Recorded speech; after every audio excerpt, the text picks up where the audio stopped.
ഇതെന്താണ് സംഭവം? ഇതിപ്പോൾ നമ്മൾ ആദ്യമായിട്ട് നമ്മൾ കണ്ടത്തിൽ കുറച്ച് കൃഷി നോക്കുകയാണ്. പക്ഷേ അവിടെ ഇവിടെ ചെയ്യുമ്പോൾ ഏകദേശം ഒരേ രീതിയിലാണ് നമ്മൾ എന്ത് ചെയ്യുന്നത്, വളം ചെയ്തിട്ട് ഈ പ്ലാസ്റ്റിക് ഇതിനെ ഉണ്ടാക്കിയത്.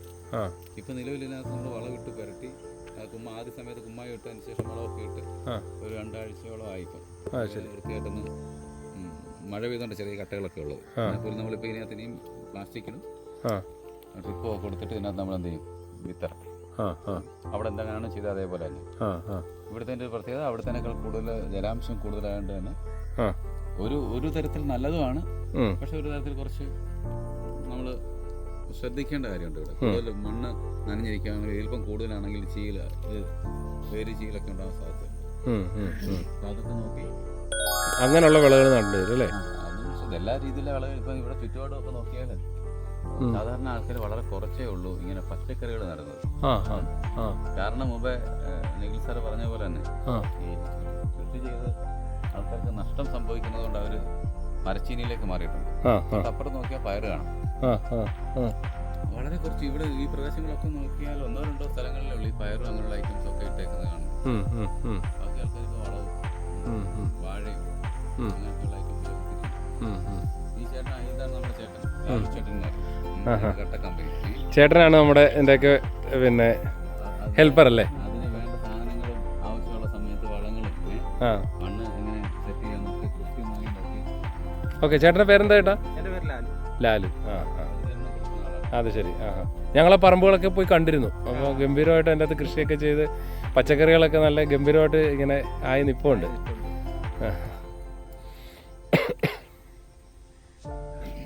നമ്മുടെ നാട്ടിലൊക്കെ സാധാരണ ഈ കൊക്കൊക്കെ ഇങ്ങനെ പറന്നു പോകും.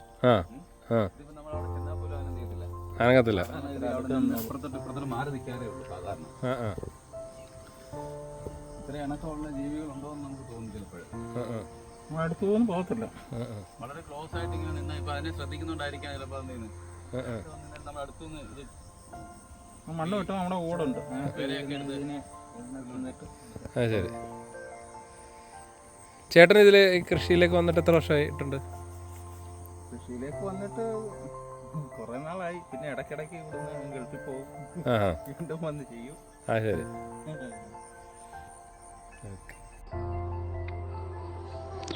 ഓക്കെ, നമ്മളിവിടെ സാധാരണഗതിയിലുള്ള ഫാമിങ്ങാണ് ചെയ്തേക്കുന്നത്. ഇത് സാധാരണ നാട്ടുകാരെങ്ങനെയാണോ കൃഷി ചെയ്യുന്നത് അങ്ങനെ.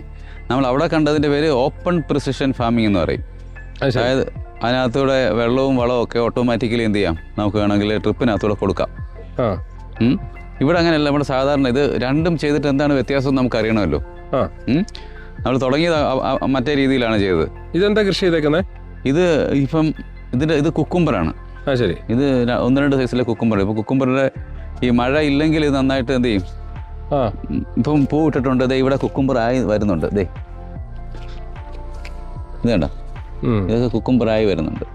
ഇതിന് നമ്മൾ മരുന്നടിക്കുന്നതിൽ നല്ല പ്രധാനപ്പെട്ട തെളിവാണ് ഈ ഇലകളിലൊക്കെ എന്ത് ചെയ്യുന്നത്, എന്തെങ്കിലുമൊക്കെ വന്ന് കീടങ്ങളൊക്കെ പറ്റിയിരിക്കാൻ കാരണം. തൊട്ടപ്പുറത്ത് നമുക്ക് പയറുണ്ട്, പാവലിട്ടിട്ടുണ്ട്. തൊട്ടപ്പുറത്ത് എല്ലാവരും നമ്മൾ ഇതുപോലെ ഈ വല മുകളിൽ കെട്ടിയിട്ടേക്കും. അപ്പോൾ നമുക്ക് ഒരു ഗുണമുള്ള എന്താണോ നമുക്ക് പെട്ടെന്ന് തോന്നുന്നത് അതെന്ത് ചെയ്യാം, ആ വിള അങ്ങോട്ടും ഇങ്ങോട്ടും മാറ്റി ചേഞ്ച് ചെയ്തിടാം. മുകളിൽ കമ്പിയൊക്കെ ഉണ്ട്, സൂക്ഷിക്കണേ. ഇത് കുക്കുംബർ. ഇത് സ്നോ വൈറ്റ് എന്ന് പറയുന്ന ഒരു ഇനമാണ്. ശരി. സ്നോ വൈറ്റ് ഉണ്ട്, ഇംഗ്ലീഷ് കുക്കുംബർ ഉണ്ട്. ഇവിടെ വീണ്ടും കാന്താരി കൃഷി ചെയ്തിട്ടുണ്ടല്ലേ? ഇവിടെ ഇത് സാധാരണ മുളകാണ്, കാന്താരി അല്ല, പച്ചമുളകാണ്. ഇത് ഞാൻ പറഞ്ഞു, ഇത് ഒരുപാടൊന്നും ഈ വാരി വലിച്ചങ്ങനെ പിടിക്കത്തില്ല. കാരണം നമ്മൾ രാസവളം ഉപയോഗിക്കാത്തതുകൊണ്ട് തന്നെ. ശരി. ഇതിനകത്ത് നമ്മൾ ഒരു പയറും അതിൻ്റെ കൂട്ടത്തിൽ തന്നെ പാവലും ഇട്ടിട്ടുണ്ട്. അതൊക്കെ ഓരോന്നും നമ്മളിങ്ങനെ പരീക്ഷണത്തിലാണ്. ശരി. ഈ പ്രധാനങ്ങളിലൊക്കെ നമ്മൾ പയറിട്ടിട്ടുണ്ട്. ഇതിനെ ഇടവിളയായിട്ട് ചെയ്യാണ്ട് ഏറ്റവും നന്നായിട്ടൊക്കെ കായ്ക്കുക എന്ന് പറയാം. ഇത്രയൊക്കെ ഉള്ളൂ മുളക് കായ്ക്കുന്നുണ്ടോ. ഇതിൽ കൂടുതലൊന്നും മുളക് നമുക്ക് ഇവിടെ കായ്ച്ചു കിട്ടത്തില്ല. കാരണം അതിന് മാത്രം നമ്മൾ വളമൊന്നും കൊടുത്ത് ഇങ്ങനെ കുഴപ്പത്തിലാക്കത്തില്ല. ഒരുപാട് വളം കൊടുത്തിട്ട് വലിയ കാര്യമൊന്നുമില്ല. പക്ഷെ ഇത് കാണാനും നമുക്ക് കേൾക്കാനൊക്കെ. ഏതരത്തിലുള്ള മുളകാണ്? ഇതിൻ്റെ പേര് ഞാൻ കൃത്യമായിട്ട് നോക്കിപ്പോൾ ഒരുമിച്ചെടുത്ത് പുതിയ സൈസ് പുതിയ വെറൈറ്റി അത്. ഇത് വഴുതന. ഇത് എവിടുന്നാണ് ഇതിന്റെ വിത്തൊക്കെ എടുക്കുന്നത്? ഇത് നമ്മൾ കുറച്ച് വിത്തുകളൊക്കെ നമ്മൾ ഹൈബ്രിഡ് വിത്തുകൾ ട്രീറ്റ് ചെയ്ത് തന്നെ കിട്ടും. ഹൈബ്രിഡ് എന്ന് പറഞ്ഞാൽ തന്നെ കിട്ടും. പിന്നെ നാട്ടുകാർക്ക് ഇപ്പം ഏറ്റവും കൂടുതൽ ട്രെൻഡിങ് ഉള്ള സാധനമാണ് കെയിൽ എന്ന് പറയും. ആ. ഇലവർഗ്ഗമാണ്. ആ ഇത് ഏതാണ്? ഈ സാധനം കെയിൽ. ആ അത് നമ്മളിവിടെ സൈഡിൽ അത്യാവശ്യക്കാർക്ക് കൊടുക്കാൻ വേണ്ടി മാത്രം ഇതെന്ത് കുറച്ച്. സാധനം? ഇത് നമ്മൾ ചീര പോലെ അതേ വെറൈറ്റിയിലുള്ളൊരു സാധനമാണ്. ആ ആ ഇത് കണ്ട് ഇതിനകത്ത് പുഴുവിൻ്റെ ആക്രമണമുണ്ട്, പക്ഷെ നമ്മളൊന്നും ചെയ്യത്തില്ല. ഇത് ചീര പോലെ തന്നെയുള്ള സാധനമാണ്. അത് ശരി. ഇവിടെ നമ്മൾ അവിടെ ഉപയോഗിച്ച അതേ സാധനം തന്നെയാണ് നമ്മൾ ഇവിടെയും വളമായിട്ട് ഉപയോഗിക്കുന്നത്. ഇതിപ്പോൾ നമ്മളിതൊന്നും അറിഞ്ഞുകൊണ്ട് പ്ലാൻ ചെയ്ത് വെച്ചാൽ ഈ ഷൂട്ടൊന്നും കണ്ടില്ലേ, സെയിം സാധനം അതേ സാധനത്തിലേക്ക് നമ്മൾ ഇത് തന്നെ, ഇത് മാത്രമേ ഉള്ളൂ നമ്മളുടെ ജൈവവളം മാത്രമാണ് ഉപയോഗിക്കുന്നത്. ഇതിന് പുറകുവശത്തുണ്ട് അത് വഴുതന ഉണ്ട്. അത് ഒരു പ്രത്യേക നീളമുള്ള വഴുതനാണ്, നീല വഴുതന, നീളത്തിലുള്ള അധികം വണ്ണം വെക്കാത്ത വഴുതന. ശരി. അവിടെ മുളകും ഉണ്ട്. നല്ല നീളം വെക്കും അത്, അധികം അതിനേക്കാളും കുറച്ചുകൂടെ കനം വരും. പിന്നെ മുളകിലൊക്കെയാണ് ഇത് ഈ നമുക്ക് എന്താണ് നഷ്ടം ആൾക്കാർ പറയുന്നത് വെച്ചാൽ ഇങ്ങനെ അങ്ങ് മുരടിക്കും. ഇതിപ്പോ ഉണ്ടമുളക്. അതിപ്പോൾ ഇന്നലെ നമുക്ക് വിപണി ഉണ്ടായിട്ട് അന്നേരം മേടിച്ചുകൊണ്ട് ആൾക്കാർ എടുത്തുകൊണ്ട് പോകും. അപ്പം പറിച്ചതിൻ്റെ ബാക്കിയാണ് നിൽക്കുന്നത്. ഇത് നമ്മളിവിടെ വെള്ളം സാധാരണഗതിയിൽ ഒഴിച്ചാൽ നമ്മളിപ്പം കൊണ്ട് ഒഴിക്കുകയാണെങ്കിൽ അതിൻ്റെ ചിലപ്പം മൂട്ടിൽ വെള്ളം വീണ് കഴിഞ്ഞാൽ അത് വേറെ അങ്ങ് തെളിയും. അപ്പോൾ നമ്മൾ അവിടെ ഒക്കെ ഈ ഓപ്പൺ പ്രിസിഷൻ ഫാമിങ്ങിന് ചെയ്തിരിക്കുന്നത് ഈ ട്യൂബ് അകത്തൂടെ കടത്തി വിട്ടിട്ടാണ്. അപ്പോൾ ഇത് 16 mm ട്യൂബ് എന്ന് പറയും. ഇത് 1 ഇഞ്ച് പൈപ്പിനകത്ത് നമ്മൾ മോട്ടർ ഓൺ ചെയ്ത് കഴിയുമ്പോൾ ഇതിനകത്ത് വെള്ളം വന്നാൽ ഇവിടെ ഒരു ഹാർഡ്നെസ് ഉള്ള സ്ഥലമുണ്ട്, അവിടെ ഒരു ഹോളുണ്ട്, ഓപ്പോസിറ്റ് സൈഡിന് ഹോൾ കാണും. അപ്പോൾ ഈ ഹോളിനകത്തൂടെ 1 മണിക്കൂറിൽ 4 ലിറ്റർ വെള്ളം ഡ്രോപ്പായിട്ട് വീഴും. അപ്പോൾ നമ്മൾ ഈ കനമുള്ള സ്ഥലം അതിന് മൂട്ടി വരുന്ന രീതിയിൽ എന്ത് ചെയ്യും, അവരോട് ഓൺ ചെയ്തിട്ട് ഓട്ടോമാറ്റിക്കലി എന്ത് ചെയ്യും, വെള്ളം അതിനകത്ത് പൊക്കോളൂ. അപ്പോൾ നമ്മൾ ഇതിനെ കൊണ്ട് നനയ്ക്കേണ്ട. 2 ഇതിൻ്റെ മൂട് തെളിയുമെന്നോ അതിൻ്റെ വേര് നഷ്ടപ്പെടുമെന്നൊന്നും നമുക്ക് പേടി വേണ്ട.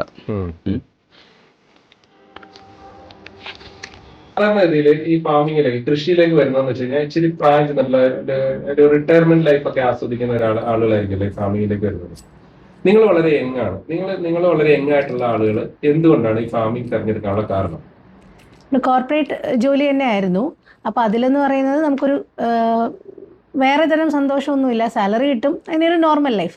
പക്ഷേ കൃഷിയിലോട്ട് വന്നപ്പോൾ നമുക്ക് ഒരുപാട് ബെനിഫിറ്റ്സ് ഉണ്ട്. ഒരു പാസ് ടൈമായിട്ടാണ് തുടങ്ങിയത്. ഈ കോർപ്പറേറ്റ് ലൈഫിൻ്റെ കൂടെ ഒരു ടൈം പാസ് എന്ന രീതിയിലാണ് നമുക്ക് കുറച്ച് കൃഷി ചെയ്ത് നോക്കാം എന്നുള്ള രീതിയിലാണ് തുടങ്ങിയത്. പക്ഷേ കൃഷി ചെയ്ത് വന്നപ്പോൾ നമുക്ക് അതിന് ഹെൽത്ത് ബെനിഫിറ്റ്സ് ഉണ്ട്, നമുക്ക് ഇൻകം അതിനകത്തുനിന്ന് ജനറേറ്റ് ആവുന്നുണ്ട്, പിന്നെ ഫാമിലിയുടെ സപ്പോർട്ടുണ്ട്. മുമ്പേ പറഞ്ഞ പോലെ വേറെ ഏത് ജോലിയാണെങ്കിലും നമുക്ക് ആവശ്യമുള്ളത് നല്ല ഫുഡും നല്ല ആരോഗ്യം ഒക്കെയാണ് ആവശ്യം. അപ്പോൾ ഈ വേറെ ഏത് ജോലി ചെയ്യുകയാണെങ്കിലും നമ്മൾ നല്ല ഫുഡ് കിട്ടാനായിട്ട് വേറെ സമയം സ്പെൻഡ് ചെയ്യണം, മണി എക്സ്ട്രാ സ്പെൻഡ് ചെയ്യണം. ഹെൽത്തിന് വേണ്ടിയിട്ട് നമ്മൾ സമയം കണ്ടെത്തണം, പ്രത്യേകം സമയം കണ്ടെത്തണം. നമ്മൾ ജിമ്മിലോ അല്ലെങ്കിൽ വർക്കൗട്ടോ യോഗയോ ഒക്കെ ചെയ്യാനായിട്ട് പൈസയും സ്പെൻഡ് ചെയ്യണം, സമയവും കണ്ടെത്തണം, അല്ലേ? പക്ഷേ കൃഷിയാകുമ്പോൾ ഇതെല്ലാം ഒരു പാക്കേജ് പോലെ നമ്മുടെ ഹെൽത്തും ടേക്കൺ കെയർ ഓഫ് ആയിരിക്കും. അതിൻ്റെ കൂടെ എക്സസൈസ്, കാർഷിക വൃത്തികൾ ചെയ്യുമ്പോൾ തന്നെ നമുക്ക് ഡെയിലി എക്സസൈസും കാര്യങ്ങളും ഒക്കെ കിട്ടും. പിന്നെ സൺലൈറ്റ് ഉള്ളതുകൊണ്ട് വൈറ്റമിൻ ഡി പ്രശ്നങ്ങൾ അങ്ങനത്തെ കാര്യങ്ങളൊക്കെ സോൾവ് ആകും. പിന്നെ നല്ല ഫുഡ്. പണ്ട് ഇപ്പോൾ ഒരു റീലിൽ പിഷാരടി പറഞ്ഞു കേട്ടിട്ടുണ്ട്, ഓർഗാനിക് ഫുഡ് എന്ന് പറയുന്നത് ഇപ്പോൾ ലക്ഷറിയാണ്. കറക്റ്റാണ്. അപ്പം നമുക്ക് ഒരുപാട് പൈസ കൊടുത്താണ് ഓർഗാനിക് ഫുഡൊക്കെ വാങ്ങിക്കുന്നത്. അപ്പം നമ്മളെ സംബന്ധിച്ച് നമുക്ക് കിട്ടുന്നു, ഈസി ആയിട്ട് കിട്ടുന്നു. അപ്പോൾ നല്ല ഫുഡും നല്ല ഹെൽത്തും പ്ലസ് ഒരു ഇൻകം. ഇനി ന്യൂ ജനറേഷന് നമുക്കൊരു മോഡ് സെറ്റ് ചെയ്ത് കൊടുക്കണം എന്ന് ആഗ്രഹമുണ്ട്. കാരണം ഇതൊരു ഇൻകം കിട്ടുന്ന ഒരു ആക്ടിവിറ്റി ആയിട്ട് നിങ്ങൾക്ക് ഓപ്റ്റ് ചെയ്യാം എന്നുള്ളതൊന്ന് റോൾ മോഡലാക്കി കാണിച്ചു കൊടുക്കണം എന്നുള്ള ആഗ്രഹവും കൂടിയുണ്ട്. അങ്ങനെയാണ് കൃഷി ഓപ്റ്റ് ചെയ്തത്. നമ്മുടെ ഈ പച്ചക്കറികളൊക്കെ സാധാരണ നമ്മൾ വിൽക്കാറുള്ളത് പുറത്ത് കൊടുക്കാൻ നമ്മുടെ കുറേ സുഹൃത്ത് വലയങ്ങളുണ്ട്. അവിടെ ആണെങ്കിൽ അവർ ഏകദേശം എനിക്ക് തോന്നുന്നു 22 കിലോമീറ്ററിന് അപ്പുറത്തു നിന്നൊക്കെ വന്ന ആൾക്കാർ നമ്മുടെ പച്ചക്കറി ആഴ്ചയിൽ ഒരു ദിവസം വന്ന് വാങ്ങിക്കൊണ്ട് പോകും, ഒരാഴ്ചയിലേക്ക് ഉള്ളത്. പിന്നെ നമ്മുടെ ഈ ചുറ്റുവട്ടത്തുള്ള കുറേ ആൾക്കാരുണ്ട്, നല്ല ഇതിന് വിഷം അടിക്കുന്നില്ല എന്നറിഞ്ഞിട്ട് മേടിച്ചുകൊണ്ട് പോകുന്ന ആൾക്കാരുണ്ട്. അതിനുശേഷമുള്ള നമ്മളിവിടെ വിപണിയുണ്ട്, 2 വിപണിയുണ്ട്, നൂറിനാടുണ്ട്, പാറയുണ്ട്. ഒന്ന് തിങ്കളാഴ്ചയുണ്ട്, ഒരെണ്ണം ചൊവ്വാഴ്ച, അടുത്ത വ്യാഴം, വെള്ളി.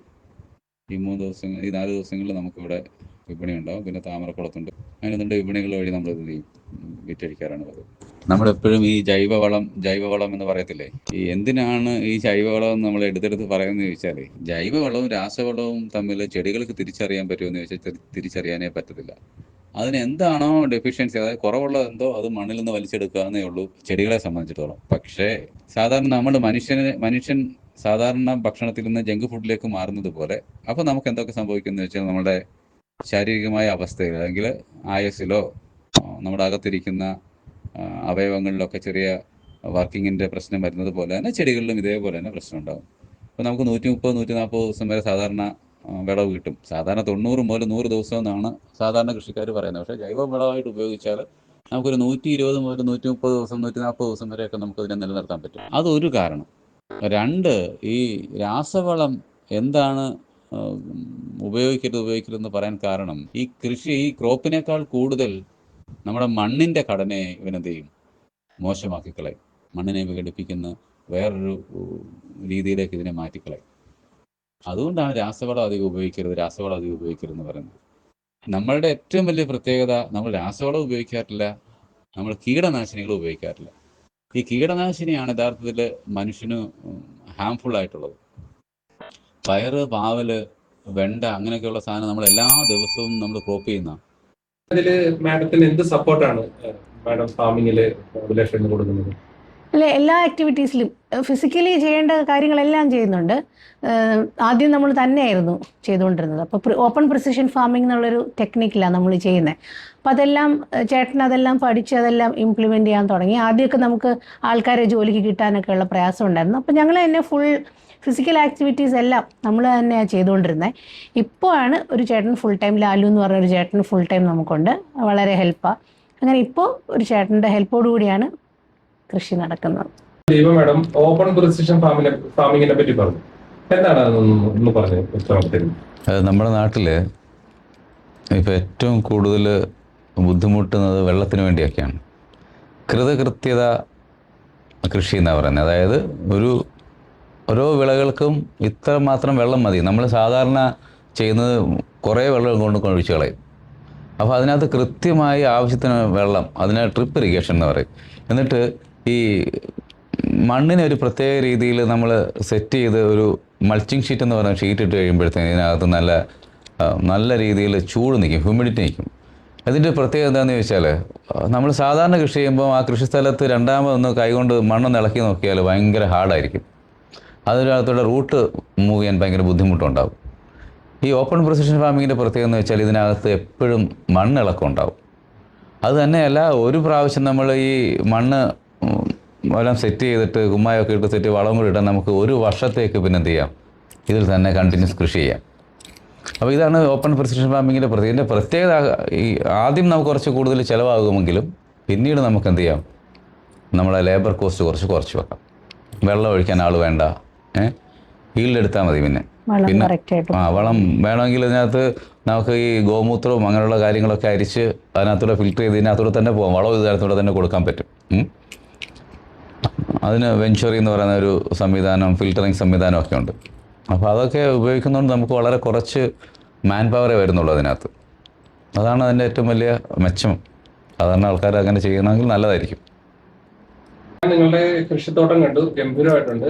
അപ്പം എന്താണ് നിങ്ങളുടെ ലക്ഷ്യം? എന്താണ് അതിൽ ഫാമിങ്ങുമായിട്ട് ബന്ധപ്പെട്ട് നിങ്ങളുടെ ഒരു ലക്ഷ്യം ഉണ്ടാവുമല്ലോ ഓരോരുത്തരും? എന്താണ് നിങ്ങളുടെ ലക്ഷ്യം? മാധവം ഫാംസ് എന്നാണ് നമ്മുടെ കൃഷി ഫാമിൻ്റെ പേര്. അപ്പോൾ മാധവം ഫാംസിനെ നല്ല രീതിയിൽ ഡെവലപ്പ് ചെയ്ത് കൊണ്ടുവരണം, അതൊരു ബ്രാൻഡ് ബിൽഡ് ചെയ്യണം എന്നുള്ളത് ആഗ്രഹമുണ്ട്. അതുപോലെ തന്നെ അതിന് റിലേറ്റഡ് ആയിട്ടുള്ള products, value added products, pickles ആയാലും ഫ്രൈംസ് ആയാലും അങ്ങനത്തെ ഒക്കെ വാല്യൂ ആഡഡ് പ്രോഡക്ട്സ് ഭാവിയിൽ ആഡ് ചെയ്യണം. ഇപ്പോൾ ജസ്റ്റ് സ്റ്റാർട്ട് ചെയ്തിട്ടുണ്ട്, അങ്ങനത്തെ ഇത് ആഡ് ചെയ്യണം എന്നുള്ളത് ആഗ്രഹമുണ്ട്. അങ്ങനെ ഫുൾ ഫ്ലെഡ്ജ്ഡായിട്ട് കൃഷിയെ സ്നേഹിക്കണം, കൃഷി പ്രൊമോട്ട് ചെയ്യണം എന്നുള്ളത്, കൂടുതൽ പഠിക്കണം കൃഷിയെപ്പറ്റി, അതാണ് ആഗ്രഹം. മാഡം, നമ്മുടെ ഫാമിങ്ങുമായിട്ട് റിലേറ്റഡ് ആയിട്ട് എന്തെങ്കിലും വാല്യൂ ആഡഡ് പ്രൊഡക്റ്റുകൾ എന്തെങ്കിലും നിങ്ങൾ പ്രൊമോട്ട് ചെയ്യുന്നുണ്ടോ? അതെ, ഇപ്പോൾ സ്റ്റാർട്ട് ചെയ്തിട്ടുണ്ട്. പിക്കിൾസ് ഉണ്ട്, അതുപോലെ കൊണ്ടാട്ടം, നമ്മൾ ഓർഗാനിക്കായിട്ട് കൃഷി ചെയ്യുന്ന എല്ലാ ഐറ്റംസും കൊണ്ടാട്ടമാക്കുന്നുണ്ട്. ഡ്രൈഡ് വെജിറ്റബിൾസ് ഉണ്ടാക്കുന്നുണ്ട്. അതാണ് ആദ്യമായിട്ട്. പാവയ്ക്ക, വെണ്ടയ്ക്ക, പയർ എല്ലാത്തിൻ്റെയും കൊണ്ടാട്ടംസ് അവൈലബിൾ ആണ്. പിന്നെ മിക്സ്ഡ് കൊണ്ടാട്ടംസും ഉണ്ട്. അതുപോലെ പിക്കിൾ, കാന്താരി, വെളുത്തുള്ളി, പാവയ്ക്ക, അതുപോലെ സീസണലായിട്ട് കിട്ടുന്ന സാധനങ്ങളുടെ എല്ലാം പിക്കിൾസ്, കടച്ചക്ക, പൈനാപ്പിൾ അച്ചാർ, അങ്ങനെയെല്ലാം ഉണ്ട്. മാർക്കറ്റിൽ അവൈലബിൾ ആണോ? ഇപ്പോൾ ഓപ്പൺ മാർക്കറ്റിൽ ഞങ്ങൾ ഡയറക്റ്റായിട്ട് ഓൺലൈൻ പ്ലാറ്റ്ഫോംസ് വഴിയൊക്കെ സെല് ചെയ്യുന്നതേ ഉള്ളൂ. പിന്നെ നമ്മൾ ലോക്കലിയുള്ള ഓർഡറും ആദ്യമൊക്കെ പ്രീ ഓർഡർ എടുത്തിട്ടായിരുന്നു ചെയ്യുന്നത്. ഇപ്പോൾ കുറച്ച് അങ്ങനെ അല്ലാതെ ചെയ്ത് തുടങ്ങിയിട്ടുണ്ട്. ഈ പറഞ്ഞ പ്രോഡക്റ്റ് എവിടെ കിട്ടുമെന്നുള്ളത്, നിങ്ങളുടെ ഈ പിന്നെ ഫാമിങ്ങുമായിട്ട് റിലേറ്റഡ് ആയിട്ടുള്ള വാല്യൂ ആഡഡ് പ്രോഡക്റ്റുകൾ നമുക്ക് എവിടെ നിന്നാണ് ലഭ്യമാകുക, അതൊന്ന് പറയുമോ? ഓൺലൈനിൽ ഓർഡർ ചെയ്യാം. നമ്മുടെ നമ്പറുണ്ട്, നമ്മുടെ മാധവം ഫാംസിൻ്റെ നമ്പറിൽ ഓർഡർ ചെയ്താൽ നമുക്ക് അത് കൊറിയറായിട്ട് അയച്ചു കൊടുക്കാൻ പറ്റും. ഓക്കെ. അപ്പോൾ എല്ലാവരും എന്ത് ചെയ്യുക, അവരവരുടെ വീടിന് ചുറ്റുമോ അല്ലെങ്കിൽ അല്പം ഗ്രോ ബാഗിലൊക്കെ കൃഷി നടത്തുക, എന്നിട്ട് നല്ല ഭക്ഷണം കഴിച്ച് ജീവിക്കുക. അപ്പോൾ നല്ല ആരോഗ്യം ഉണ്ടാവും, നല്ല ബുദ്ധി ഉണ്ടാവും, നല്ല ഓർമ്മയുണ്ടാവും. അങ്ങനെ നല്ലൊരു ശുഭദിനം ആശംസിച്ചുകൊണ്ട് മാധവം ഫാംസ് നിന്ന് ബൈ. അറിയാം, നമ്മളുടെ ഇന്നത്തെ വ്ളോഗ് നമ്മളിവിടെ കംപ്ലീറ്റ് ചെയ്യുകയാണ്. എനിക്ക് നിങ്ങളോട് ഉള്ള ഒരു അഭ്യർത്ഥന ഇതാണ്.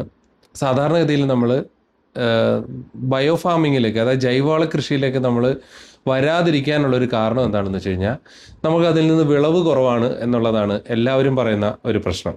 അപ്പം നമ്മളിന്ന് കണ്ടു, ജൈവവള കൃഷിയിൽ കൂടി നമ്മുടെ അഭിലാഷേട്ടൻ നേടിയിട്ടുള്ള നേട്ടങ്ങൾ നമ്മൾ കണ്ടു.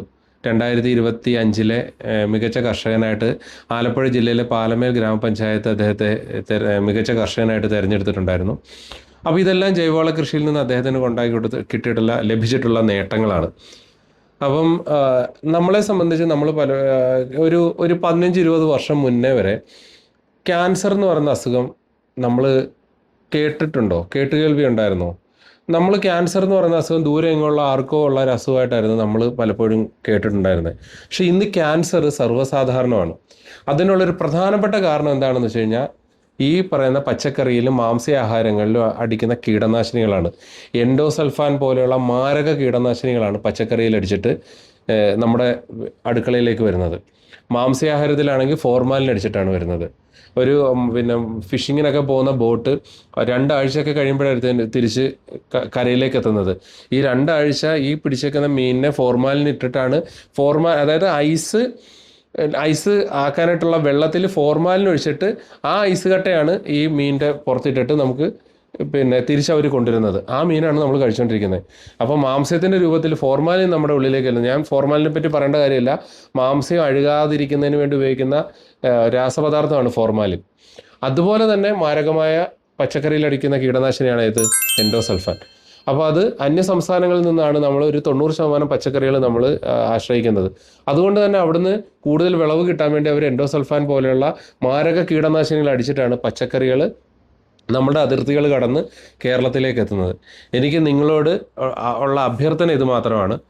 നമ്മുടെ വീട്ടിൽ കുറച്ച് അത്യാവശ്യം വീട്ടിലേക്ക് വേണ്ടുന്ന പച്ചക്കറി സാധനങ്ങൾ നിങ്ങളുടെ വീടിൻ്റെ മുറ്റത്തോ നിങ്ങളുടെ വീടിൻ്റെ ടോപ്പിലോ നിങ്ങൾ കൃഷി ചെയ്യാനായിട്ടുള്ള ഒരു മനസ്സ് നിങ്ങൾക്ക് കാണിച്ചാൽ ആ പച്ചക്കറിയിൽ നിന്നുള്ള വിളവ് എടുത്തിട്ട് നിങ്ങൾക്ക് നിങ്ങളുടെ വീട്ടിലേക്കുള്ള അത്യാവശ്യം വിഭവങ്ങൾക്ക് നിങ്ങൾക്ക് ഉപയോഗിക്കാവുന്ന മാത്രമല്ല, മുമ്പേ അഭിലാഷേട്ടൻ പറഞ്ഞതിൻ്റെ കൂട്ട് അത് പറിക്കുന്ന സമയത്ത് അതിൽ നിന്ന് കിട്ടുന്ന ആ വിളവിൽ പറിക്കുന്ന സമയത്ത് കിട്ടുന്ന ഒരു സന്തോഷമുണ്ട്.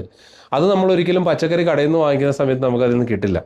അപ്പോൾ ആ ഒരു സന്തോഷം കൂടെ നിങ്ങൾക്ക് അനുഭവിക്കാൻ പറ്റും. ഇപ്പം ഞാനിത് കൃഷിയൊന്നും ചെയ്തില്ലെങ്കിലും ആ വിളവുകൾ അഭിലാഷണം പറിച്ച് എൻ്റെ കയ്യിലോട്ട് തരുന്ന സമയത്ത് എനിക്ക് ഉണ്ടായ ഒരു സന്തോഷം എനിക്കിതിപ്പം പറയാതിരിക്കാൻ പറ്റില്ല. അപ്പോൾ ഈ ഇന്നത്തെ ഒരു വീഡിയോ ഒരാൾക്കെങ്കിലും ഒരു മോട്ടിവേഷൻ അല്ലെങ്കിൽ ഒരു ഇൻസ്പിറേഷൻ ആയെങ്കിൽ എനിക്ക് തൃശ്ശൂർ ജില്ലയിൽ നിന്ന് ആലപ്പുഴ വരെ വന്ന വരവ് എനിക്ക് ധന്യമായെന്ന് എനിക്ക് പറയാൻ പറ്റും. അപ്പം നിങ്ങൾ സീരിയസ് ആയിട്ട് ജൈവവള കൃഷി നിങ്ങളുടെ പറമ്പിൽ ഒരു പച്ചമുളകോ അല്ലെങ്കിൽ ഒരു വെണ്ടക്കായോ ഒരു പയറോ എന്തെങ്കിലും കുറച്ച് വിഭവങ്ങളിൽ കൂടി ജൈവവള കൃഷിയിൽ കൂടി തുടരാനായിട്ടുള്ള കാര്യങ്ങൾ ചെയ്യണമെന്ന് ആത്മാർത്ഥമായിട്ട് ഞാൻ നിങ്ങളോട് അഭ്യർത്ഥിക്കുകയാണ്. നമ്മൾ ഇന്നത്തെ വ്ളോഗ് നമ്മളിവിടെ കൺക്ലൂഡ് ചെയ്യുന്നു. നമ്മുടെ ഈ പ്രോഗ്രാം ശ്രവിച്ചിട്ടുള്ള ഓരോരുത്തർക്കും ഞാൻ എൻ്റെ നന്ദി രേഖപ്പെടുത്തുന്നു. ഒപ്പം നിങ്ങളുടെ ഈ ഒരു പരിപാടിയെ പറ്റിയുള്ള അഭിപ്രായങ്ങളും നിർദ്ദേശങ്ങളും കമൻറ്റ് ബോക്സിൽ രേഖപ്പെടുത്തണമെന്ന് വിനീതമായി അഭ്യർത്ഥിക്കുന്നു. നന്ദി, നമസ്കാരം.